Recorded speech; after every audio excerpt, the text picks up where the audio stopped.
시청자 여러분 안녕하십니까? VOA 뉴스투데이 시작합니다.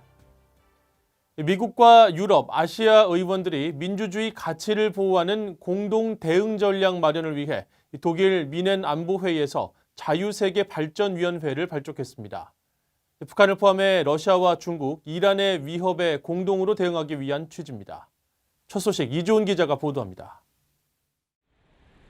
범세계적인 안보 현안을 논의하는 유럽 최대 국제회의 독일 미넨 안보회의에서 외교 안보 정책을 관장하는 각국 의원 15명으로 구성된 초당적 모임 자유세계 발전위원회가 출범하고 첫 청문회를 열었습니다.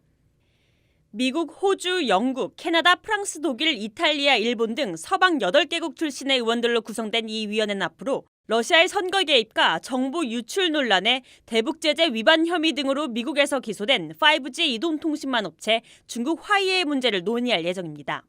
또 이란의 영향력과 대북 제재와 같은 위원회 참여 국가들의 공동 우려에 관한 입법 조치 마련을 위한 공조를 강조했습니다. 미국에서는 하원 외교위원회 엘리엇 엥겔 위원장과 빌 키팅 의원, 톰 말리노스키 의원 등 민주당 의원 3명과 하원 군사위 소속의 마이크 갤러거 공화당 의원 등 4명이 참여했습니다.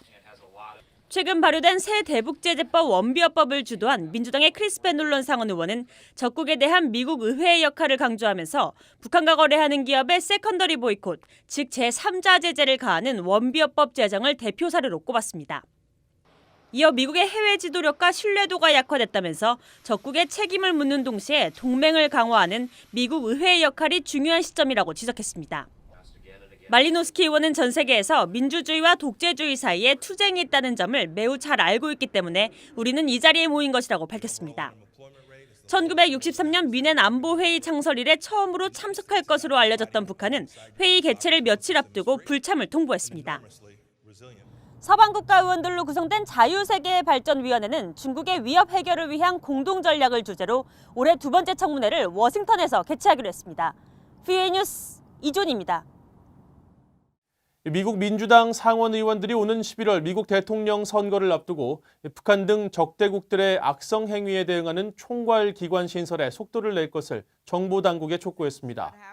미국 민주당의 에이미 클로부처 상원 의원과 잭 리드 상원 의원은 북한 등 적대국들의 악성 행위를 통합 관리하는 해외 악성 영향 대응센터 설립을 가속화하려는 내용의 서한을 지난 14일 16개 정보기관을 관장하는 국가정보국실에 조셉 맥과이어 국장 대행에게 보내고 대응센터 신설에 관한 진전 상황을 담은 보고서를 제출할 것도 요청했습니다. 이들 의원들은 그러면서 이 같은 조치는 오는 11월 선거에 앞서 미국에 영향을 미치려는 외국의 작전에 효과적으로 대응하기 위해 필요한 자원이 확보됐는지 확인하려는 것이라고 밝혔습니다. 신종 코로나 바이러스 사태에 따른 여파가 북한에 계속 이어지고 있습니다. 중국의 에어차이나 항공은 평양 왕복 노선에 대한 운항 중단 조치를 연장했고 국제보건기구들은 방역 교육을 실시하는 등 분주한 모습입니다. 함지아 기자가 보도합니다. 다른 나라 항공사 가운데 유일하게 평양 왕복 노선을 운영하는 중국의 에어차이나가 잠정 중단했던 평양 노선 운항을 다음 달 29일까지 연장했습니다. 에어차이나는 지난달 24일 평양 노선 운항을 취소하면서 재개 시점을 이달 초로 안내했었지만 현재 시점에서 평양행 항공권은 다음 달 30일 것밖에는 구입할 수 없는 것으로 파악됐습니다. 북한 당국의 국경 봉쇄 조치가 길어지면서 운항 중단 조치를 3월 말까지 다시 연장한 것으로 보입니다. 홈페이지에는 3월 말 이후 월수금 주 3회의 스케줄로 평양을 왕복한다는 내용과 함께 편도 기준으로 미화 393달러인 항공 요금도 안내됐습니다. 현재 북한은 신종 코로나 바이러스 확진자가 한 명도 없다고 밝히면서도 평양 시내 외국인 출입 상점 등에 대한 영업 중단은 물론 감염 예방을 막기 위한 감시 활동 강화 등 이례적인 조치들이 이어지고 있습니다. 지금 국제사회의 커다란 불안과 우려를 자아내고 있는 신형 코로나 바이러스 전파를 철저히 막자면 그에 대해서 잘하는 것이 중요합니다.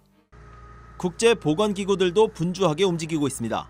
북한 보건성의 요청으로 북중 접경 지역에 자원봉사자 500명을 투입한 국제적십자사 연맹은 신종 코로나 바이러스 비상조치 보고서를 통해 자원봉사자 250명을 북한 가정과 공공장소 등에 파견해 방역 교육을 실시했다고 밝혔습니다. 또 담요와 주방용품, 위생기구 등을 학교와 보육원, 의료시설 등 공공기관에 전달했다고 덧붙였습니다. 미국 재무부는 북한 주민들의 신종 코로나 바이러스 취약성을 우려하는 국무부의 성명 발표 이후 대북 지원 의사를 밝혔습니다.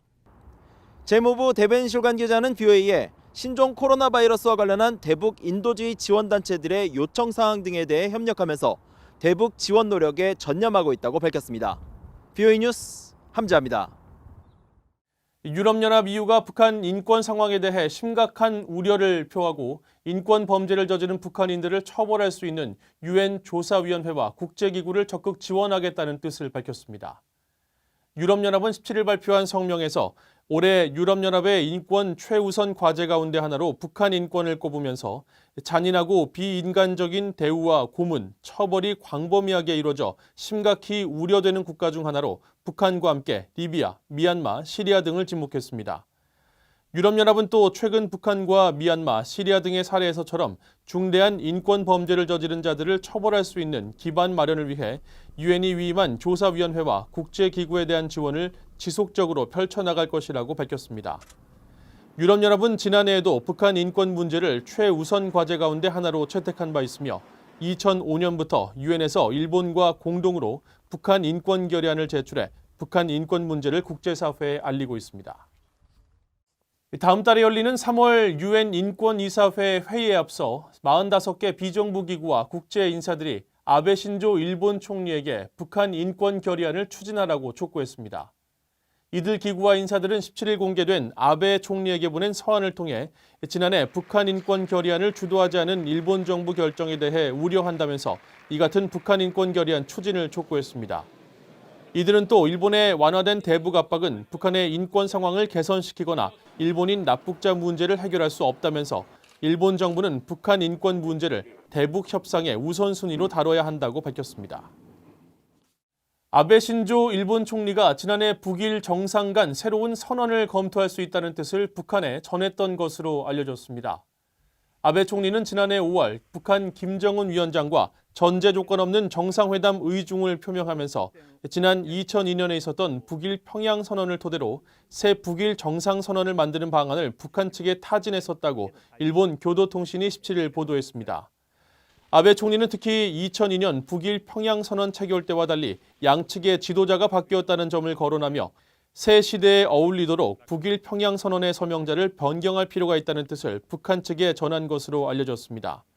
그러나 북한은 일본 측의 이런 제안에 별다른 반응을 보이지 않았으며 김 위원장은 미국과 한국, 중국 등 한반도 문제 관련국들과 정상회담을 했지만 아베 총리와는 아직 만나지 않고 있습니다.